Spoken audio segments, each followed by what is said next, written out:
I consider myself a man of decent logic. A man who has a fairly firm grasp on the perceptions of reality. A man who's down to earth and lives in the realms of the real world. Until today, when that reality was challenged by a blue-tainted hedgehog and his flying fox with two tails.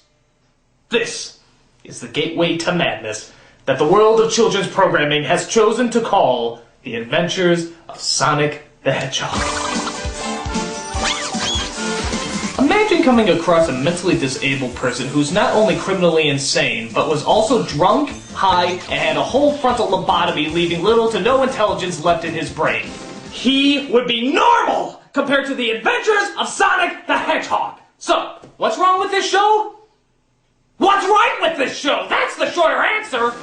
It's actually hard to come up with words to describe how batshit crazy this show is. It is that crazy. So, rather than talk about it, let's go ahead and try and watch it. The keyword being try. So here's the opening of the show, which I suppose is supposed to sum up what the show is about. Look, it's Sonic! Sonic! We got a lot of Sonic! Hello, hello, Sonic! Sonic! Hey, lots of Sonic! Hey, Sonic! Sonic! Definitely a lot of Sonic! Well, that explained everything. So the show takes place in Who Gives a Shit land. I call it that because clearly you look at the backgrounds knowing the creators just threw up their arms and shouted, really, who gives a shit? Civilization. Boy, I thought we'd never find it. Civilization? Where? What, you mean those couple of building blocks in the distance? That's supposed to be a city? Oh yeah, one of the great architectural designs of cinema. Gotham City, the Castle of Gondor, shitty-ass bricks. I can't wait to see more. Now I know what you might be thinking. Aren't you just showing the opening of this show again? Nope. This is literally all the show is, just chasing and yelling. It's like a cartoon for kids that have Tourette's syndrome.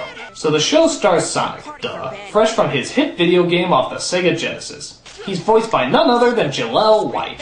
That's right, Urkel from Family Matters. I see you. Oh yeah, because Urkel's voice was such a delight to listen to, wasn't it? All I care about in this park is the safety of the kids. I shall be forced to verbally castigate you in front of your peers. He's accompanied by his sidekick Tails, a little fox who can fly around because he was born with two tails.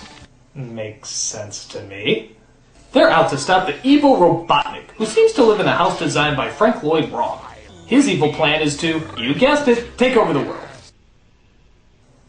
No, I'm not gonna do it. I'm sick of that joke. You know, it's funny at first, but now it's just getting annoying. So you are never gonna hear that joke again. Of course!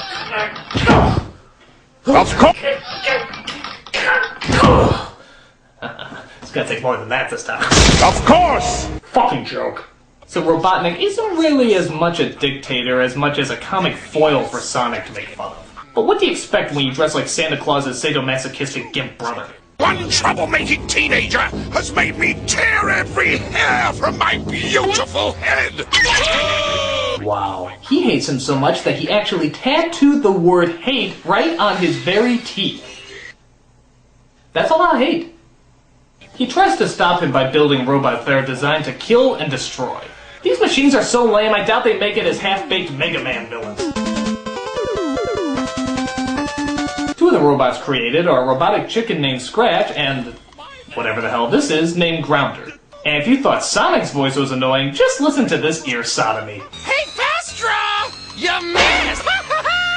I'll glue your yap shut! How do I describe the voices of these two? You ever tell your side of a story where you're trying to make the other person you're talking about sound really obnoxious? So I'm sitting there just talking to my friends when suddenly the teacher walks in and is like, "What are you doing here? Aren't you supposed to be in class?" He made me persistent! He made you too dumb to quit! And then my idiot friend is like, "Duh, I don't know. I thought it started later." Yeah, the chase is over! Yeah, you make them sound annoying for a reason.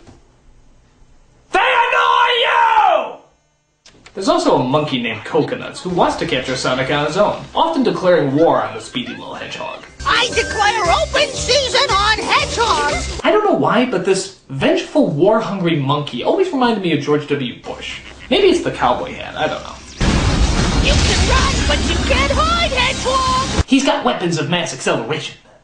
The way Sonic always gets out of their traps is by running, of course, and putting on several disguises, as the bad guys never seem to realize there's a lot of blue, overdressed hedgehogs in the neighborhood recently. Don't crowd, don't push. Admission is free. Well, that came out of nowhere. I love how he actually winks to the audience to point out that it's him under that costume, because he's such a master of disguise that we really needed the extra hit. I'm over there. How does that work? I don't care how stupid you are. If you just say I'm over there, nobody's gonna go, oh, he's over there. Even the mentally ill aren't that stupid. Look at this animation, by the way. There is no thought, focus, or structure put into any of it. This isn't animation, it's fucking doodling. I don't want to watch something that's less entertaining than what I drew on my desk in high school. Guess you guys won't be staying for a second show. You got that right. So the whole show pretty much is just the evil robots trying to set up traps to catch Sonic and how the traps always seem to backfire. Gee, does that sound familiar at all?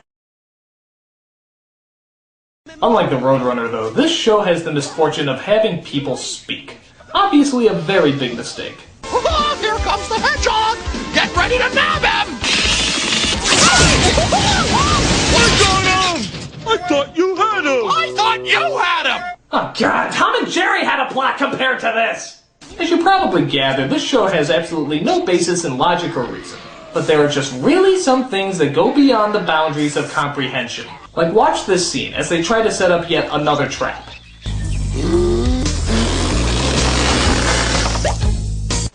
What? Pumpkin? Pumpkin? What? Pumpkin what? I don't care what drug-induced land you're in, you cannot blow in your hand and come up with a pumpkin. How did you even come to that conclusion? I mean, what's next? He's gonna blow in his hand and a beautiful woman's gonna come out? What? How can you blow into your hand and make a woman? Why would you even be chasing hedgehogs if you can blow into your hand and make a woman? It does not add up. My god, how do you even advertise a show like this? I mean, what did the commercials look like? Hey kids, Ren and Stimpy making too much sense for you? Then put on the adventures of Sonic the Hedgehog. You'll love this cosmic out-of-body raping of your senses. It's like a Japanese show in English, only you still have no idea what's going on. You must be at least this high to watch. One of the running jokes, I guess, is that Sonic always has a thing for chili dogs. Where are we? A long way from the nearest chili dog stand. 2 chili dogs to go. Can we find some more chili dogs? 2 dozen chili dogs. You munched your last chili dog. Buy chili dogs from that guy. You know, at least with other cartoons, there's some sort of rhyme or reason. Bugs Bunny with carrots, Winnie the Pooh and honey, a blue hedgehog, and chili dogs? What's the connection? My guess is it's what gives him his supersonic speed. That's to say, I'm sure he's fast on his feet, but nothing can breathe fire like a gas-producing bean product that makes you want to shit more than a Metamucil cocktail. Gotta roll, troll. Even in the realm of its own insanity, it doesn't make any sense. Like, look at this scene where they're trapped in a cage as a trapdoor is slowly opening up. First of all, Tails can fly! Why doesn't he just pick up Sonic and lift him off the ground? Second, are you seriously telling me that you can't fit through those bars? You can drive a fucking pickup truck through those giant gaps! Don't you realize a terrible villain is about to destroy this entire place? Nope. Don't say no, never mind the current events. Maybe you should consider a career in politics. Oh, come on! I've seen Fruity Pebble commercials funnier than this! This is torture! This is madness! This is Sonic! And just when you think you've seen the lamest part of the show, Sonic actually has a moral to teach at the end. Because I really want a blue hedgehog who eats chili dogs to be my children's teacher. We're surrounded, Sonic. Call 911. No way, Tails. This is nothing. 911 is for real emergencies. That's right, kids. Don't call 911 for being attacked by people who want to kill or kidnap you. Only call for important things. Like if the cable goes out, and you can't watch the adventures of Sonic the Hedgehog. That's what's important.